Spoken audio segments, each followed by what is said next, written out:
하나님 말씀 같이 보겠습니다. 오늘 우리에게 주신 말씀은 창세기 15장 6절 말씀입니다. 이거 기록되고 있다는 게 뭐야? 창세기 15장 6절 말씀 우리 같이 읽겠습니다. 아브라함이 여호와를 믿으니 여호와께서 이를 그의 공의로 여기시고 아멘. 우리 지난주에 함께 말씀을 나눴던 것 같이 엘라몬 그돌라오멜 연합군과 전쟁에서 승리하고 돌아온 이후에 아브라함이 뭐가 생겼어요? 마음에 두려움이 생겼어요. 아브라함 안에 있는 그 두려움이 무엇인지 하나님은 잘 알고 계셔서 하나님께서는 말씀 가운데, 환상 가운데 말씀으로 아브라함을 찾아가셨어요. 그리고 아브라함에게 내가 너의 방패고 너의 지극히 큰 상급이다라고 말씀하시면서 두려워하지 마 이렇게 명령하셔요. 아브라함은 하나님의 이 두려워하지 말라는 말씀을 명령을 들었음에도 불구하고 아직 해결되지 않은 두려움이 그에게 또 있었죠. 그것은 하나님의 말씀에 대한 불신이죠. 하나님을 신앙하는 사람에게 있어서 외부에서 오는 어떤 두려움보다 훨씬 더 큰 두려움을 주는 것은 하나님의 약속의 말씀에 대한 불신이 생길 때예요.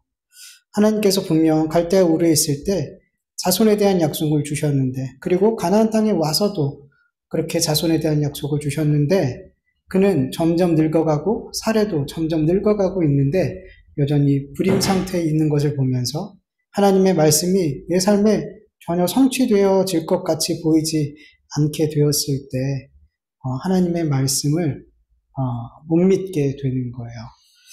여러분, 하나님께서 어떤 말씀을 주시면 그 말씀을 믿게 될 때 동시에 우리 마음에 어떤 마음이 드냐면 기대하는 마음이 들잖아요. 와, 하나님이 이렇게 해주신다고? 하나님께서 내 삶에 이런 은혜를, 이런 역사를 주신다고? 하면서 우리의 마음에 기대가 생긴단 말이죠. 그런데 문제는 뭐냐면 우리가 하나님의 말씀을 믿고 기대만 해요. 기대만 해요. 그래서 그 기대가 무너지면 뭐가 같이 무너질까요? 믿음이 무너져 버려요. 되게 문제예요, 여러분. 하나님께서 우리에게 어떤 말씀을 주실 때 여러분 기대하는 건 너무 당연한 거잖아요. 당연한 마음이잖아요. 그런데 우리가 기대도 하지만 뭐 해야 되는 거예요? 기도해야 되고 뭐 해야 되는 거예요? 그 말씀이 성취될 때까지 기다리는 거예요. 이걸 잘 못해요. 왜냐하면 어려우니까. 기대하는 건 쉽잖아요. 하나님께서 주신 그 말씀이 내 삶에 이루어지는 거 막 설레면서 막 바라보면서 기대하는 건 너무 쉬운데 이 말씀이 내 삶에 성취되도록 될 때까지 기도하고 기대하는 거는 어려워요. 힘들어요. 그래서 잘 안 해요. 그래서 자꾸만 하나님의 말씀에 대해 믿기는 했는데, 기대는 했는데 어느 순간 이 기대와 함께 믿음도 무너지는 내 모습을 보게 되더라는 거예요. 여러분, 하나님께서 말씀을 주셨어요. 그 말씀을 믿게 되었어요. 기대했어요. 그렇다면 앞으로 뭐 해야 되는 거예요? 기도하세요. 그리고 기다리세요. 그 말씀이 내 삶에 성취될 때까지. 여러분, 하나님이 믿어지고 그 말씀이 믿어지는 사람에게는 두려움이 없어요. 담대해져요. 외부에서 아무리 큰 두려움이 몰려와도 담대할 수 있어요. 그러나 하나님과 그 말씀에 대한 믿음이 무너지면 모든 것이 두려워요. 아주 사소한 것도 너무 크게 느껴지고 큰 문제처럼 해결할 수 없는 것처럼 그냥 무너져 버린단 말이죠. 그리고 이 두려움과 불안함을 하나님을 믿지 못하기 때문에, 말씀을 믿지 못하기 때문에 누가 해결하려고 그러죠? 내가 해결하려고 그래요. 아브라함은 하나님의 약속의 말씀이 믿어지지 않았기 때문에 그 두려움과 불안함을 어떻게 해결하려 했냐면 마음속으로 자기의 상속자는 자기에서 길리온, 자기가 가장 신뢰할 수 있는 다메섹 사람 엘리에셀 종으로 정해버렸어요. 마음에. 그렇게 함으로 하나님께서 후사를 주시지 않은 것에 대한 어떤 두려움과 불안을 해소하려고 그랬어요. 근데 해소가 돼요, 안 돼요? 안 되는 거예요. 여러분, 아브라함이 하나님의 약속을 믿지 못하고 기근을 피해서 애굽으로 내려갈 때도 똑같았잖아요. 그 두려움, 이 두려움을 스스로, 이 불안함을 스스로 해결하려고 했죠. 그래서 자기 아내를 누이라고 속이게 됐어요. 그래서 결국 어떻게 됐어요? 애굽의 왕에게 아내를 빼앗긴 거예요. 이거는 빼앗기게 됐어요. 아브라함이 스스로 자기의 불안함과 두려움을 해결하려고 할 때 오히려 더 두렵고 더 불안한 일이 그의 삶에 닥치더라는 거죠. 여러분, 내 삶에 두려움과 어떤 불안함이 몰려올 때 제발 스스로 그 두려움과 불안함을 해결하려고 발버둥 치지 마세요. 하나님의 말씀을 믿으세요, 여러분. 하나님을, 그 약속의 말씀을 믿는 게 여러분 그렇게 두려우세요? 그렇게 불안하세요? 그래서 하나님을 믿느니 차라리 나를 믿는 게 여러분 마음이 훨씬 더 그렇게 편하시냔 말이죠. 물론 사람들한테 이렇게 물으면 아니라고 하겠죠. 당연히 하나님을 저는 믿어요. 근데 우리의 삶을 보시란 말이에요. 삶을 보면 하나님을 믿느니 차라리 나를 믿는 게 더 좋겠다라는 그런 생각과 그런 행동과 그런 결정들이 내 삶의 열매로 나타나지 않냔 말이에요. 아무리 손을 흔들면서 아니에요, 저는 하나님 믿어요, 이렇게 얘기하면 뭐하냔 말이에요. 내 삶의 열매는 하나님을 믿느니 차라리 나를 믿고 말지, 이런 결과들이, 이런 열매들이 나오잖아요, 자꾸만. 내가 그 불안함과 두려움을, 그 문제들을 하나님을 믿지 못하고 해결하려고 하잖아요. 여러분, 우리 분명히 알아야 돼요. 하나님을 신앙하는 사람들이 하나님의 말씀을 믿지 못함으로 내가 두려움과 불안함을 해결하려고 할 때 정말 더 큰 두려움과 불안함이 와요. 내가 해결하려고 할 때. 여러분, 하나님과 그 말씀을 믿는 일에 있어서 두려워하지 마세요. 마귀는 우리 안에 계속 하나님과 그 말씀을 불신하는 생각을 자꾸만 줘요. 우리는 이 생각들과 싸워야 된단 말이에요. 마귀는 우리를 가장 두렵고 불안한 상태로 계속 내몰려고 한단 말이에요. 하나님을 불신하게 하면서. 여러분, 이 마귀가 주는 생각들과 싸울 수 있기를 간절히 축원합니다. 싸워야 돼요, 여러분. 그냥 가만히 두면 안 물러간단 말이죠.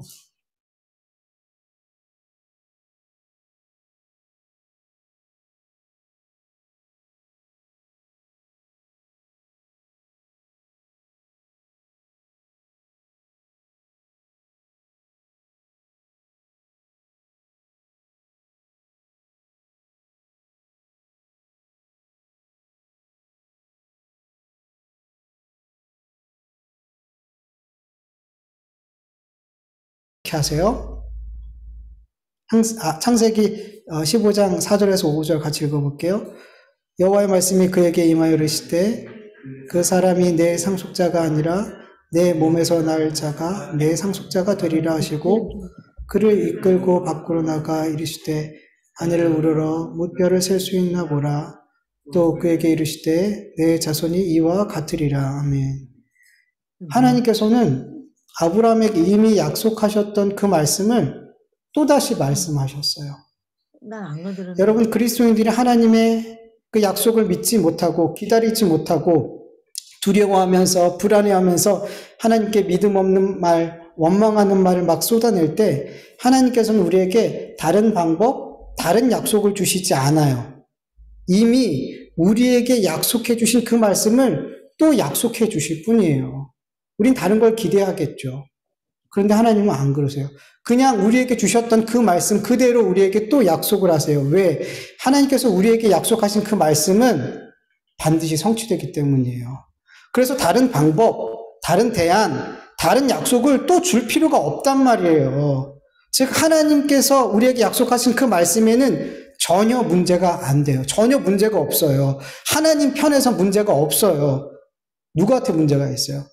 우리한테. 반드시 성취되실 그 하나님의 말씀을 믿지 못하는 우리에게 있단 말이에요. 그렇기 때문에 하나님께서는 우리가 하나님의 말씀을 믿을 때까지 말씀하시고 또 말씀하시는 거예요.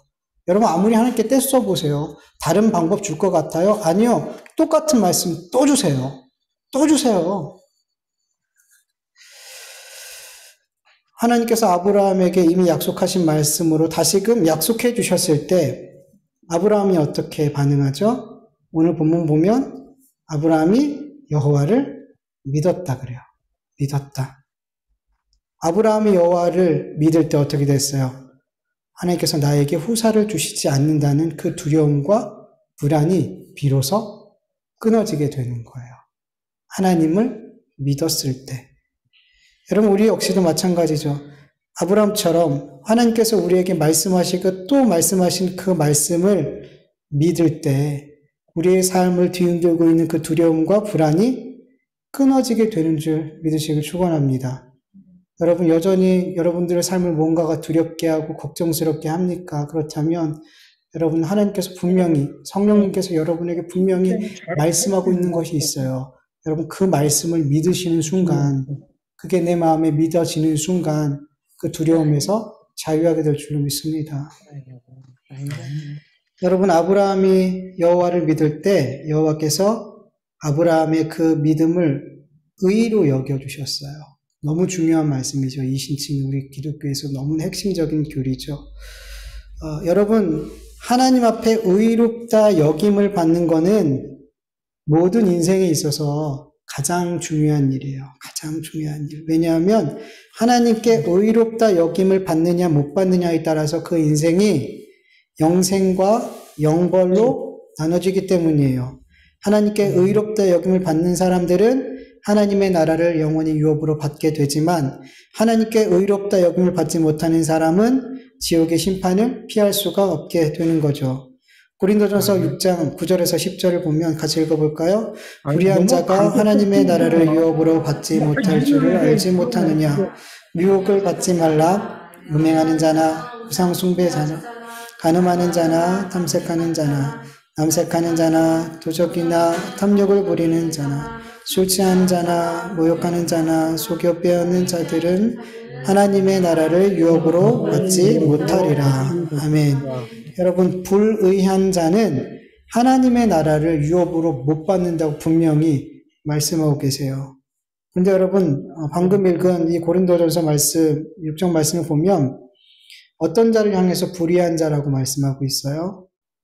음행하고 우상숭배하고 간음, 도둑질, 탐욕, 술 취하고 모욕하고 속여 빼앗고 이런 악한 일을 행하는 자들이 하나님 앞에 불의한 자로 여겨지나요? 맞아요. 여겨지죠. 그런데 여러분, 정확히 말하면 이러한 죄악된 행위 때문에 그들이 불의한 자가 되고 하나님 앞에 의롭다 여김을 받지 못하는 것이 아니에요. 사실은. 여러분, 모든 인간은 하나님 앞에 죄인이죠. 불의한 자죠.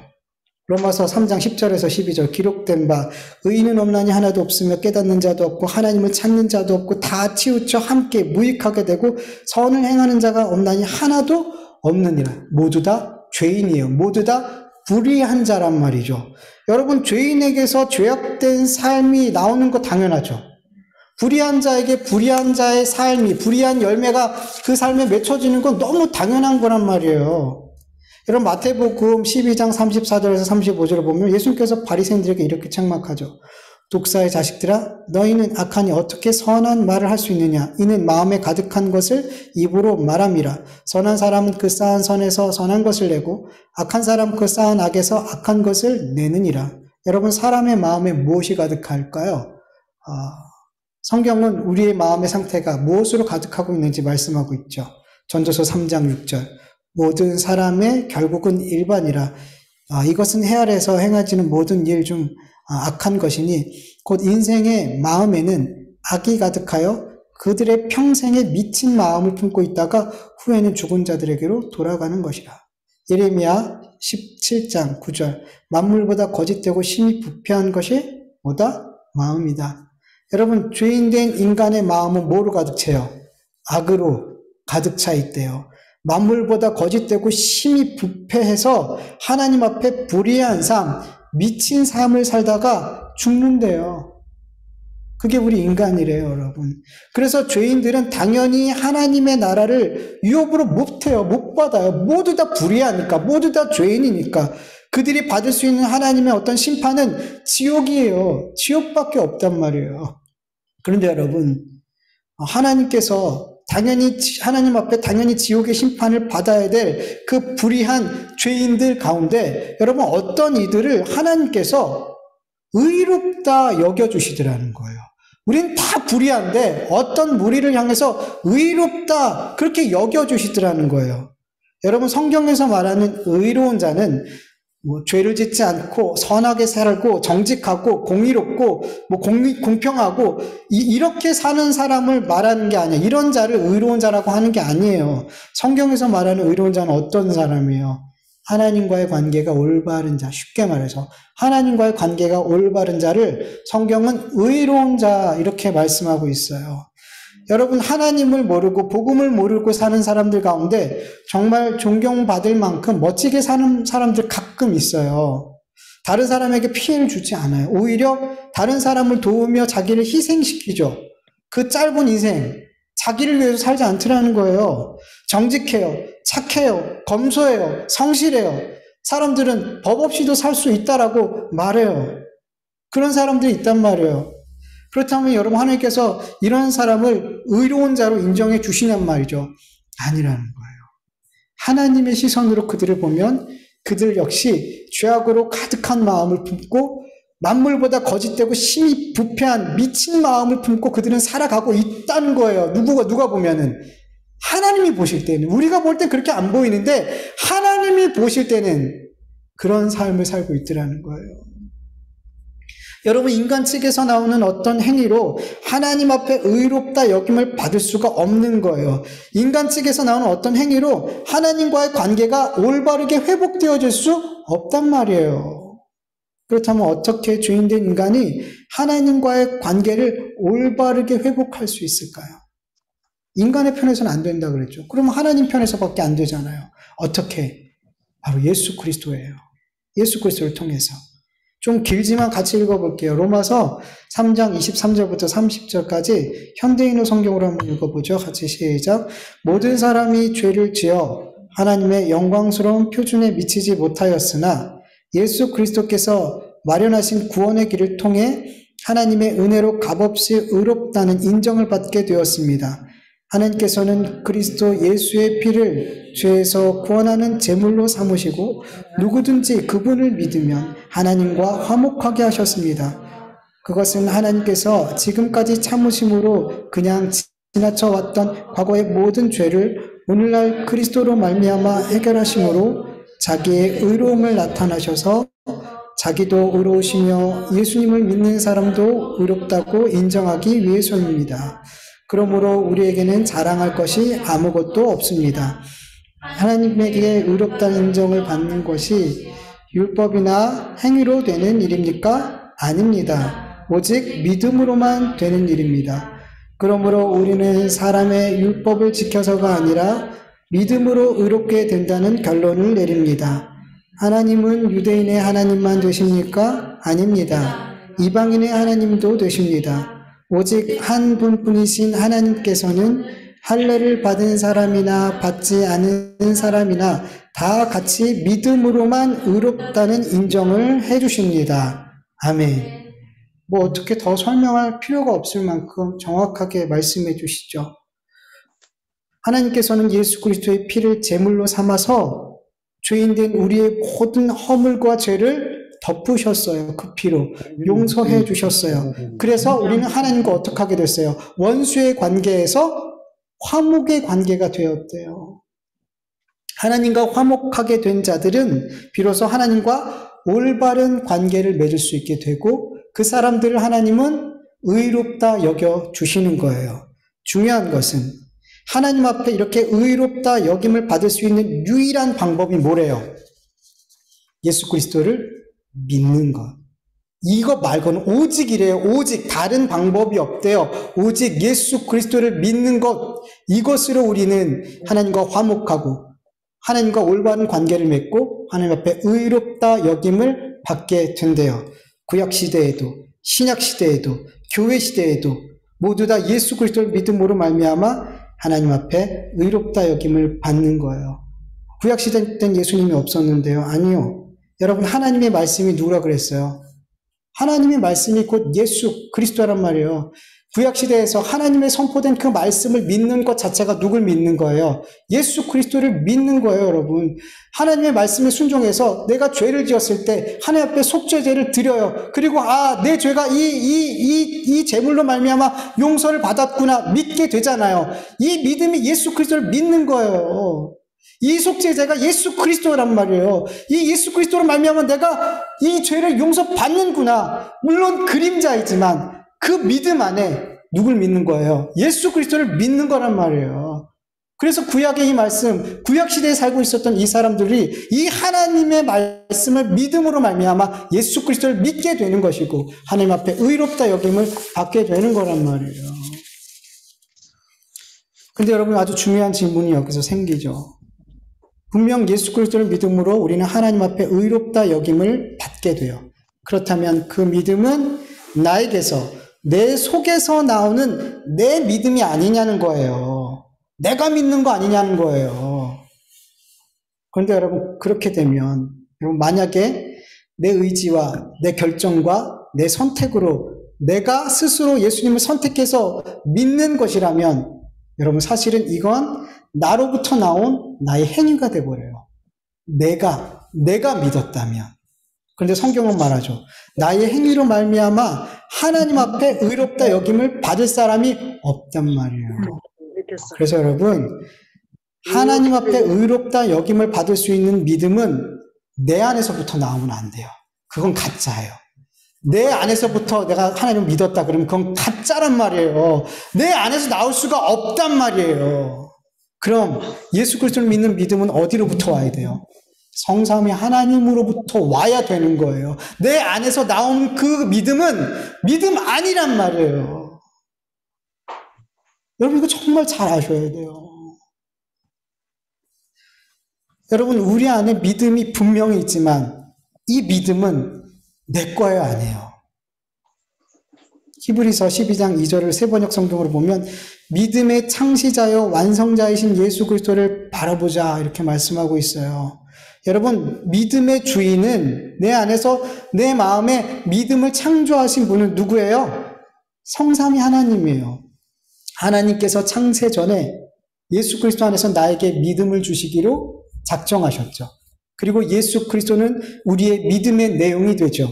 그리고 성령님께서는 그 예수 그리스도를 담고 우리 안에 임하셨어요. 이렇게 성삼위 하나님께서 우리 안에 믿음을 창조하셨단 말이에요. 그리고 우리 안에 창조하신 이 믿음을 완성하시는 분이 누굴까요? 역시 성삼위 하나님이신 거예요. 믿음을 우리 안에 주신 분, 창조하신 분도 하나님이고 그 믿음이 믿음으로 이르게 하시는 분, 믿음 되게 하시는 분, 하나님의 나라를 유업으로 얻는 그 나라 갈 때까지 그 믿음을 끝까지 붙들게 하는 그분도 그 믿음을 내가 지키는 것이 아니라 하나님이시래요. 여러분 아브라함이 우상을 섬기며 갈대에 오르 있을 때 하나님께서 일방적으로 찾아오셔서 그에게 말씀을 주시고 그 안에 믿음을 창조해 주심으로 그 말씀을 믿고 본토와 친척과 아비 집을 떠나갈 수 있었죠. 그런데 아브라함의 삶을 보면 계속 그렇게 하나님의 말씀을 신실히 믿는 삶을 살았어요. 우리 얼마 보지도 않았는데 벌써 왔다 갔다 하잖아요. 믿음으로 살았다가 내 마음대로 살았다가 분명 하나님께서 주신 믿음이 아브라함 안에 있어요. 그 창조된 믿음, 그 마음의 믿음이 분명히 있는데 어떤 때는 그 말씀에 하나님의 말씀에 순종하고 믿고 순종함으로 하나님과 올바른 관계를 맺으면서 살더니 어떤 때는 하나님을 믿지 못함으로 불순종하며 하나님과 바른 관계를 맺지 못하며 살아가더라는 거예요. 왜요? 아브라함은 여전히 죄를 지향하는 육신을 입고 살아가고 있기 때문이에요. 아브라함에게는 대적자 마귀가 늘 우는 사자처럼 그를 미혹하고 공격하고 있기 때문이에요. 가장 결정적인 거는 아브라함의 믿음이 누구 거예요? 아브라함께 아니기 때문인 거예요. 모든 것을 따르고 예수님을 하나님의 말씀을 따라서 가나안 땅으로 왔어요. 여러분 이건 거의 최종적인 믿음 아니에요? 내 모든 것을 버리고 하나님의 말씀을 선택하며 따라가는 이거는 사실은 여러분 우리 가운데 그런 믿음으로 지금 살아가고 선택하고 그런 삶이 살아간 사람이 몇이나 되냔 말이에요. 어떻게 보면 믿음의 최종 단계에 있는 그런 믿음의 삶을 선택했단 말이에요.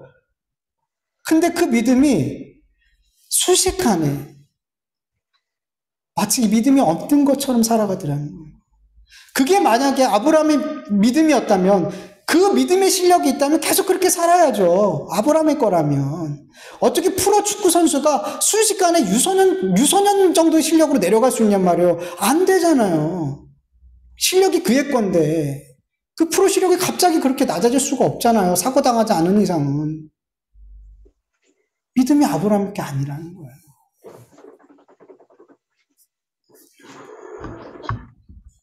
여러분, 만약에 하나님께서 아브라함과 우리 안에 믿음을 창조해 주시고 이제 내가 너한테 믿음을 줬어. 그러니 그 믿음 네 거니까 네 알아서 잘 세워가, 잘 지켜가, 그렇게 말씀하시고 내버려 뒀다면 아브라함, 우리 모두 다 끝까지 하나님이 주신 그 믿음대로 끝까지 살아갈 수 있을까요? 없을까요? 절대로. 누구도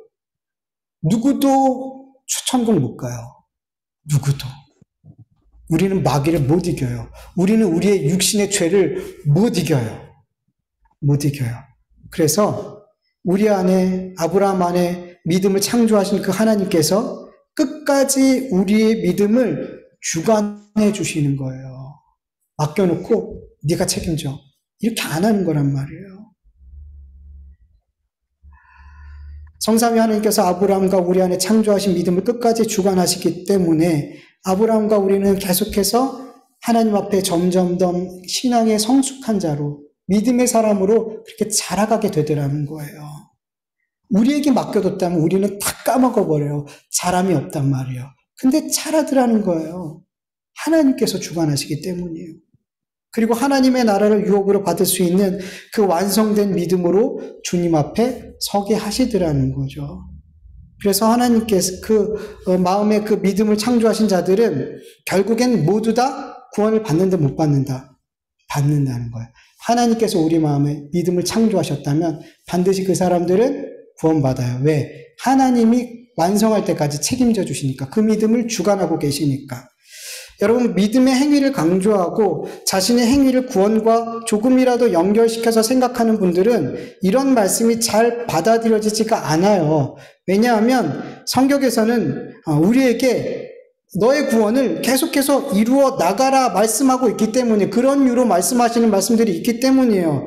대표적으로 빌립보서 2장 12절 세 번역으로 보면, 그러므로 사랑하는 여러분이 언제나 순종한 것처럼 나와 함께 있을 때뿐만 아니라 지금과 같이 내가 없을 때에도 더욱더 순종하여 두렵고 떨리는 마음으로 자기의 구원을 이루어 나가십시오. 너의 구원을 네가 이루어 나가. 열심히 두렵고 떨리는 마음으로 순종하면서 그렇게 나아가. 여러분, 이런 말씀을 보면 구원을 이루어가는 것은 누구의 책임인 것처럼 보여요. 우리의 책임인 것처럼, 내 책임인 것처럼 보여요. 여러분, 구원을 이루어가는 것이 바로 우리의 책임이라는 것은 곧 믿음을 지켜내고 믿음을 따라 살아가고 순종하고, 이 모든 것이 내 책임이라는 거야. 내가 하는 거라는 말이라는 거예요. 이런 믿음을 가지고 있는 분들은 하나님께서 믿음을 주신 건 인정을 해요. 믿음을 주셨어요. 우리에게 선물로 주셨어요. 근데 이 믿음으로 구원에 이르지 못할 수도 있다라는 생각을 갖고 있어요. 그래서 구원에 대한 늘 두려움이 있는 거예요. 그리고 이 두려움이 있으니까 어디에 집중하게 될까요? 하나님의 은혜에 집중하는 게 아니라 내 행위에 집중하게 돼요. 행위에. 그러면서 내 안에, 내 신앙의 삶에 은혜가 자꾸만 사라져 버려요. 내 행위가 자꾸만 강조돼요. 아니에요, 여러분. 로마서 8장 38절에서 39절을 보면 사망이나 생명이나 천사들이나 권세들이나 현재일이나 장래일이나 능력이나 높음이나 기쁨이나 다른 어떤 피조물이라도 우리를 우리 주 그리스도 예수 안에 있는 하나님의 사랑에서 끊을 수 없다. 끊을 수 없다. 여러분, 하나님께서 우리를 언제 사랑하시기로 작정하셨어요? 창세전에 우리를 사랑하시기로 작정하셨어요. 예수 그리스도 안에서. 그리고 그 예수 그리스도 안에서 사랑하기로 작정된 그들은 하나님이 반드시 영원토록 끝까지 사랑하신대요. 그리고 그 사랑에서 끊어낼 자가 없대요. 없대요. 하나님께서 우리에게 믿음을 주셨다면 우리를 그 믿음으로 끝까지 완성의 자리까지 인도해 주시는 것을 여러분 믿으셔야 돼요. 여러분 빌립보서 방금 읽은 그 빌립보서 바로 다음 구절 빌립보서 2장 13절을 세 번역으로 보면 이렇게 말씀하고 있어요. 하나님은 여러분 안에서 활동하셔서 여러분으로 하여금 하나님을 기쁘시게 해드릴 것을 염원하게 하시고 실천하게 하는 분입니다. 아멘. 즉 성경은 우리에게 구원을 이루어가라 라고 말씀하시면서 다음 구절에 뭐라고 말씀하시냐면 하나님께서 하나님의 기쁘신 뜻을 우리 안에 소원하게 하시고 염원하게 하시고 간절히 바라게 하시고 그것을 또한 실천하게 만드신대요. 하나님께서. 겉으로 볼 때는 내가 구원을 이루어가는 것처럼 보인단 말이에요. 그런데 우리 안에서 누가 역사하고 계세요? 하나님이 다 역사하고 계시더라는 거예요. 내가 어떤 하나님께서 기쁘시는 일을 했다. 내가 믿음의 삶, 순종의 삶을 살았다. 그러면 그 삶을 살려는 소원을, 간절함을 먼저 하나님께서 나에게 주셨더라는 거예요. 그리고 그 마음 그대로 실천할 수 있게 하나님이 내 안에서 성령께서 그렇게 해 주셨다라는 거예요. 너무 성경은 분명하게 우리에게 말씀하신단 말이에요. 중요한 건요, 하나님께서 모든 죄인에게 예수 그리스도를 믿는 믿음을 하나님과 올바른 관계를 회복시키는 하나님의 나라를 유업으로 받을 수 있는 그 믿음을 모든 사람에게 주시는 게 아니라는 거예요. 아니라는 거예요. 창세전에 예수 그리스도 안에서 하나님이 기쁘신 뜻대로 예정한 자들에게만 예수 그리스도를 믿는 믿음을 주시고 의롭다 하시고 영화롭다 하신다는 거예요. 로마서 8장 29절 34절 같이 읽어볼까요? 하나님이 미리 아신 자들을 또한 그 아들의 형상을 본받게 하기 위하여 미리 정하셨으니 이는 그로 많은 형제 중에서 맏아들이 되게 하려 하심이라. 또 미리 정하신 그들을 또한 부르시고 부르신 그들을 또한 의롭다 하시고 의롭다 하신 그들을 또한 영화롭게 하셨느니라. 그런즉 이 일에 대하여 우리가 무슨 말을 하리요? 만일 하나님이 우리를 위하시면 누가 우리를 대적하리요? 자기 아들을 아끼지 아니하시고 우리 모든 사람을 위하여 어찌 아들과 함께 모든 것을 우리에게 주시지 아니하겠느냐? 누가 능히 하나님께서 택하신 자들을 고발하리요? 의롭다 하신 이는 하나님이시니 누가 정죄하리요? 죽으실 뿐 아니라 다시 살아나신 이는 그리스도 예수시니 그는 하나님 우편에 계신 자요 우리를 위하여 간구하시는 자신이라. 하나 더 읽을게요. 로마서 9장 11절에서 16절 시작. 그 자식들이 아직 나지도 아니하고 무슨 선이나 악을 행하지 않을 때 택하심을 따라 되는 하나님의 뜻이 행위로 말미암지 않고 오직 부르시는 이로 말미암아 서게 하려 하사 리브가에게 이르시되 큰 자가 어린 자를 섬기리라 하셨나니 기록된 바 내가 야곱은 사랑하고 에서는 미워하였다 하심과 같으니라.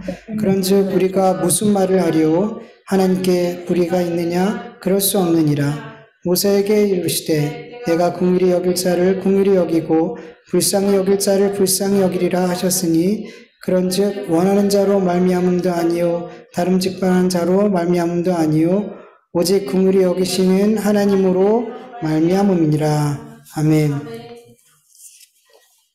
여러분, 우리가 예수 그리스도를 믿고 하나님 앞에 의롭다 여김을 받고 하나님의 나라를 유업으로 받는 것 모두 다 하나님의 은혜고 선물이에요. 하나님께서는 우리가 무슨 선한 일을 행하기도 전에 무슨 악한 일을 행하기도 전에 우리를 사랑하시기로 작정하셨어요. 우리를 긍휼히 여기시고 불쌍히 여기시기로 작정하셨어요. 내가 원해서 내가 열심히 다름직발해서 우리가 얻어낸 것 아무것도 없어요. 그래서 우리는 하나님 앞에 나의 어떤 행위를 의로 내세울 수 없어요. 자랑할 것이 없어요. 하나님 앞에 내가 평생토록 헌신하고 희생하고 드리고 순종한 삶을 살았고 하나님께 영광을 올려드렸기 때문에 저에게 남들보다 더 큰 상을 주셔야 돼요. 이렇게 하나님께 상을 요구하고 구원받는 것이 마땅히 내가 받아야 될 상인 것처럼 그렇게 생각하는 사람은 하나님의 백성들 가운데 없어요. 없어요, 여러분. 죄인된 우리는 그저 아무 조건 없이 무조건적인 그 은혜와 그 사랑과 그 용서와 긍휼을 베푸신 그 하나님을 믿고 그냥 감사한 거예요. 찬송하는 거예요. 내 삶을 다 드려 영광 돌리는 거예요. 그게 전부예요. 그게 전부예요. 내가 어떻게 구원함을 받았는지 아는 자들은 내가 정말 아무것도 하지 않았는데 주님의 은혜가 나를 살렸다는 것. 여러분 지옥에 간다는 걸 여러분 생각해 보셨어요? 저는 종종 생각해 봐요. 영원한 지옥에 마땅히 가야 할 내가 목회자를 떠나서 내 삶을 봐도 나는 여전히 하나님 앞에 설 수 없는 존재라는 게 너무나 명명백백하게 그렇게 내가 인정이 되는데도 불구하고 하나님께서 나를 사랑하신대요. 그게 믿어져요. 내가 하나님의 나라를 유업으로 받는데요. 그게 믿어져요. 이 은혜를 도대체 뭘로 갚아요, 여러분? 하나님 앞에 뭘 갚는다고 얘기할 수 있을까요, 우리가? 모든 것이 우리가 아까 찬양했던 것처럼 여러분 정말 모든 것이 하나님의 은혜예요. 내 안에 전혀 들어올 수 없는, 만들어질 수 없는 그 고귀한 믿음을 나에게 창조하시고 이 믿음을 그냥 내버려 두지 않고 이 믿음을 주관하셔서 나를 끝까지 아브라함을 인도하시는 것처럼 그렇게 믿음으로 나를 끝까지 인도하시는 그 하나님, 이 하나님의 사랑과 은혜를 도대체 뭘로 우리가 갚을 수가 있어요? 그래서 할 수 있는 일이 뭐예요? 주님을 영원히 찬송하고 주님께 감사하고 주님이 기뻐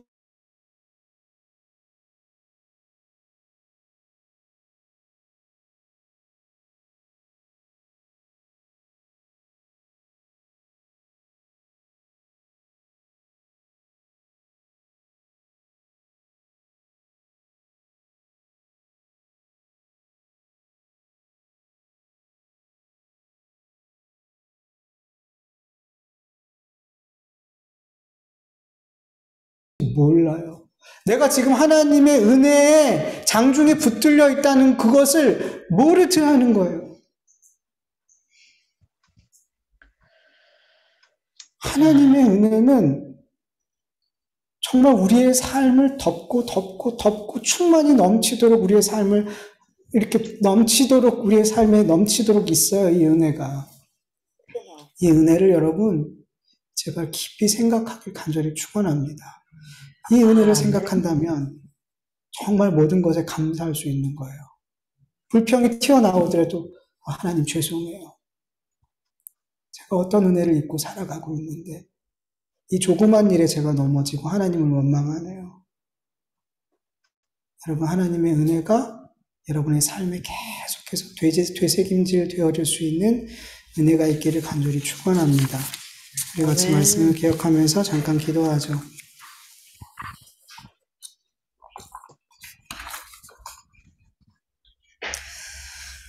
하나님 감사합니다. 오늘도 이렇게 하나님께 예배할 수 있는 은혜를 베풀어 주심을 감사합니다. 정말 모든 것이 내 삶에 부어지는 모든 것이 하나님의 은혜인 것을 우리가 진심으로 믿음으로 고백할 수 있게 하여 주시옵시길 간절히 원합니다. 내가 정말 하나님께 어떤 은혜를 받고 누리고 살아가고 있는지를 우리가 날마다 곱씹고 생각하고 또 생각하고 그렇게 그 은혜로 받을 수 있도록 도와주시옵소서. 그래서 정말 모든 내 삶의 형편과 처지와 만남과 모든 시간들이 하나님의 은혜입니다. 하나님의 은혜입니다. 하나님의 은혜입니다. 그렇게 고백하고 선포하고 그래서 감사할 수밖에 없고 그래서 그래서 그 하나님의 말씀에 순종할 수밖에 없고, 그래서 하나님을 찬송할 수밖에 없는, 그래서 포기할 수밖에, 내려놓을 수밖에 없는 그런 우리의 삶으로 인도하여 주시옵시길 간절히 원합니다. 하나님 도와주시옵소서. 왜 우리가 이렇게 은혜에 무뎌지고 있는지, 아버지 하나님께서 부어주신 이 은혜에 왜 이렇게 무뎌지고 있는지 모르겠습니다. 하나님, 아버지 너무 잘 살고 너무 배부르고 너무 세상의 것으로 가득 차서 하나님의 은혜가 보이지 않습니까? 하나님, 그렇다면 하나님의 은혜가 분명하게 보여줄 수 있도록 도와주시옵소서. 이 땅에서 부유하고 잘 살고 하나님의 은혜가 보이지 않는 만큼 잘 사는 게, 형통한 게, 아버지 그게 복이 아님을 압니다. 하나님, 가난할지라도 병들지라도 괴로운 일이 많더라도 하나님 내 삶에 하나님의 은혜가 선명하게 보여지는 아버지 그런 삶이 되게 하여 주시옵소서. 은혜를 은혜로 알지 못하면 아버지 우리는 용서하는 삶, 사랑하는 삶, 순종하는 삶, 하나님께 감사하고 찬송하는 삶을 우리는 살아갈 수 없습니다. 하나님 도와주시옵소서. 우리에게 믿음을 주신 그 하나님의 은혜를 깊이 생각하게 하여 주시옵소서.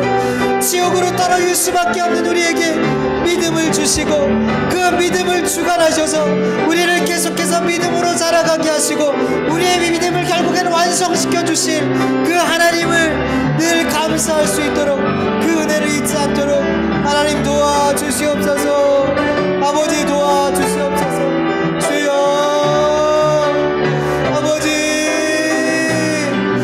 하나님의 은혜를 헛되이 받지 않게 하여 주시옵소서. 하나님의 은혜를 가벼이 여기지 않게 하여 주시옵소서. 하나님 도와주시옵소서. 하나님 도와주시옵소서. 은혜가 은혜 되어줄 수 있도록 주님 역사하여 주시옵소서. 주여 역사하여 주시옵소서. 주여 역사하여 주시옵소서. 감사합니다. 예수님의 이름으로 기도합니다.